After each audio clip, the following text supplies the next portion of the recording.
Hey everyone, it's me, the Afro Hamurai. I know I haven't uploaded in a while. I know I haven't uploaded music in a while, but don't worry, I've got some music production-based videos coming up. For now, however, we're going to be swapping out our beats for bytes, and we're going to be talking about Brilliant. Now, the way I'm thinking of going through this video is talking about what's available on Brilliant, why it is that you might want it. But firstly, we'll talk about what Brilliant is. And Brilliant is a platform where you're able to sign up and you can go through courses based off of either math or computer science or just science in general. So there's some physics stuff on there, there's some logic-based ones, there's some algebra ones, there's some geometry things. I've been using it for a little bit to pick up on statistics because out of all of the types of math, I'm kind of bad at statistics. There are also some courses on computer science and on science, but Brilliant really doesn't have a lot of offerings in that. They say on their website that they have 90 plus courses, and I think that most of them are in the math sort of realm. So if you want to learn about like logic and calculations, get up with calculus, stuff like that, that seems to be the main reason to go into Brilliant. But it does go into at least some foundational ideas of computer science. However, there is something with their computer science offerings that I don't like, and that's something I'll get back to later in the video. Brilliant is available over multiple different platforms, so it's on the computer, it's on the tablet, it's on the phone, so you're able to get into it. As long as you have a web browser, you have access to it, but they also have some apps as well. And all of the courses are available across all of those platforms. Brilliant has, I think, a free trial, and then you can try premium out. Memory says that premium is about £100 a year here in the UK. I'm guessing that's about like $140-ish per year. You can also get a lifetime subscription to Brilliant.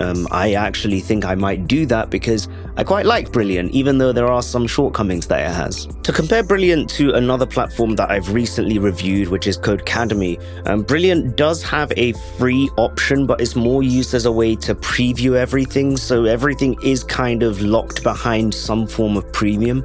And whereas with Codecademy, you can at least go into some courses for free and go through at least some relatively foundational stuff. Brilliant Premium really just gives you access to the whole content. The free version kind of lets you have a limited taste of it per day. However, comparing its pricing to Codecademy, you only really have one tier that gets you everything, which is premium, as opposed to having their Pro Lite and their Pro, where you kind of have to decide exactly what features you want. And Brilliant's Premium kind of comes up to around about the same level as Codecademy's Pro Lite. Also, having the option to have it for a lifetime means that really if you're going to use it for at least 3 years and keep up to date with the content that they're releasing, then, you know, you're kind of quids in, really. For anyone in the US, quids in kind of means getting your money's worth. There you go. You're welcome. The course structure is quite good. So if I go into something like computer science fundamentals in their computer science, you'll see that they have everything almost split into a maximum of 5 different lessons, sometimes a bit more, but generally that's what you're kind of looking at per section. And they're meant to be relatively quick to do. Each lesson, so each one of these things here, that takes about I would say 10 minutes at most. Sometimes you can even get done with them in 5, which really makes it great for you to use in short bursts. Maybe if you're at work and you're on a little bit of a micro break in between your tasks, or you're on your lunch break and you just want to really quickly go through a 5-minute, 10-minute problem, you can use this instead of maybe just doom scrolling on, I don't know, Twitter or something like that, or whatever it is that people are using now. Is it Threads? I think it's Threads or Mastodon. One of them, I don't know. Brilliant also has the idea of streaks and of leagues, and genuinely, it kind of makes me want to go back, even to try out some of the simpler stuff, just because as I start to try the simpler stuff, I climb up in the leagues, I get more points, and then I just start going into the more complicated stuff. It does make you want to go back and actually succeed in it, and I think that it works really well. In my opinion, it works a lot better than Codecademy, just because there's a little bit of that community and a bit of that competition that maybe is missing when you're going through it on your own. It almost adds an extra reason for you to want to go back, rather than just having your personal accountability and having to keep yourself engaged. It works really well, definitely.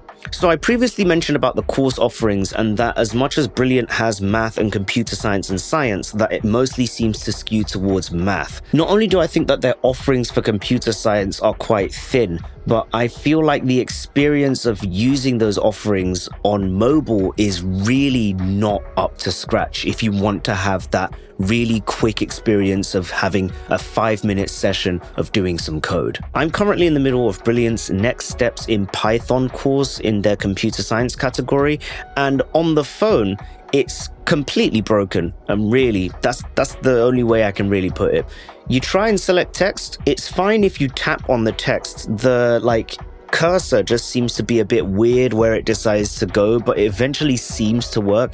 However, if you do the thing on your phone where you hold the space bar to go around, that completely breaks the text box. You have to go out and then back in, and then you can type again. So if you're typed in the wrong place and you want to backspace from somewhere, you either have to backspace from the entire end of the line, which is really annoying, or you have to just keep tapping until you get to the point that you want to select, and then you can go backwards. Not even tapping and holding to move worked. That just didn't work at all for me.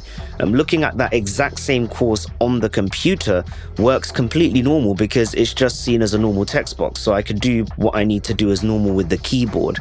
For these courses, it really feels like the experience on the computer is objectively better than the experience on the phone, which is different than all of the other courses that I've had because all the rest of those just have buttons, right?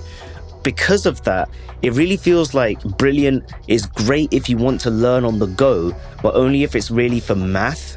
If it's going to be for computer science or science like physics and so on, where you have to do more typing, that's when the experience really skews towards being better on desktop than it is on mobile, which is a shame. I wish that they would look at improving that a bit more so then that way it feels a lot more fluid and a lot smoother. Also, in terms of computer science offerings, there's only really 2 or 3 actual courses that I found when I started with Brilliant that actually went into coding. Now, of course, they may be adding more courses, in which case this could easily be out of date and there could be enough that you would feel this is completely fine. But for now, this is kind of how it feels. It just feels like it's a 3/4 experience.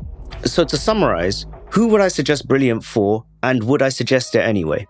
Well, if you're someone who wants to use Brilliant as a platform to learn computer science, unless you're fine with learning it conceptually and maybe you were to stick at it for 1 or 2 months, that's all I would suggest Brilliant for. I wouldn't suggest getting an entire year's Brilliant for computer science because they don't have that many computer science offerings, and the offerings that they do have really only cover concepts from what I've seen, as opposed to actually learning languages and using those to code. So if that's what you wanted to do with Brilliant, then you're likely going to be better off looking at something like Codecademy or looking at something like LeetCode instead.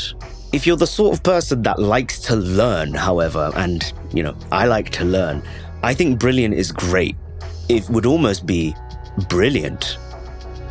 What's great about Brilliant is that it does make it fun to learn things like math and like science and even the concepts of computer science by gamifying it a little bit, but also making it so then that way you don't have to spend ages going very deep into stuff. Sometimes it can be hard to get into a book or an online course because it feels like you have to spend at least half an hour to an hour per time, whereas with Brilliant's courses on math and science and computer science, you can spend 10 minutes and still come away feeling like you've learned something, and you can spend the 5 minutes doing their little practice puzzles and so on and feel like you've gotten something out of it. It's great to feel like you're able to go into the app or onto the website, spend not a huge amount of time and really feel like you're able to get a lot out of it. It's really rewarding. That's something that I can definitely say Brilliant has over the other platforms that I've used. It's just rewarding.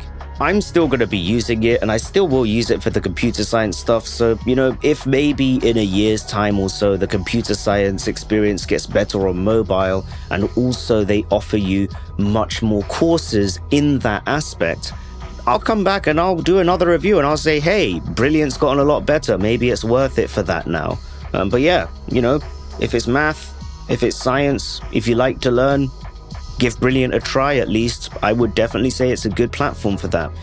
If it's just computer science and just code, I'd maybe give this a bit of a pass and try something else. But tell me what you think. Have you used Brilliant? Have you given it a try? Have you seen the adverts and seen some of the stuff from there? Let me know in the description below. yeah, I will read your comments. I will read them. I'm not sure whether I'll make a follow-up video, but I'll at least read them. But yeah, let me know in the comments. Have you tried Brilliant? Do you like it? Have you tried some of the other services? And do you have any extra things to add on that maybe I missed out? Like, pop it into the comments. It will help someone. Probably. Maybe. Yeah. Cool.